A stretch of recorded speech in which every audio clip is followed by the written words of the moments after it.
Right ఇక రైతు రుణమాఫీకి సంబంధించిన విధి విధానాలు రూపొందించాలని ముఖ్యమంత్రి రేవంత్ రెడ్డి అధికారులను ఆదేశించారు. రుణమాఫీ ఇతర అంశాలపై వ్యవసాయ సహకార శాఖ అధికారులతో సోమవారం సమీక్ష నిర్వహించారు.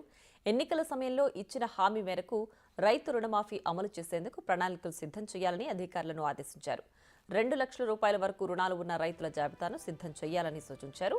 పూర్తి స్థాయిలో బ్యాంకర్ల నుంచి రైతుల వివరాలు సేకరించి అర్హులను గుర్తించాలని తెలిపారు.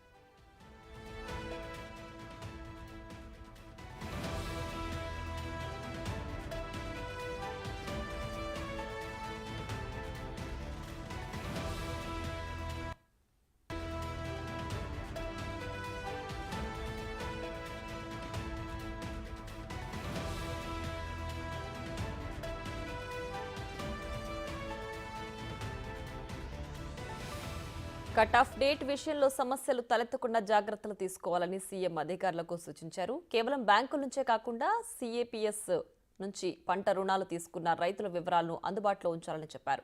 2 లక్షల రూపాయల రైతు రుణమాఫీ చేసేందుకు పూర్తిస్థాయి వివరాలతో పాటు అవసరమైన అంచనా వ్యయాన్ని రూపొందించాలని అన్నారు. విధి విధానాలను రూపొందించి స్పష్టమైన ప్రణాళికతో రావాలని ముఖ్యమంత్రి అధికారులను ఆదేశించారు.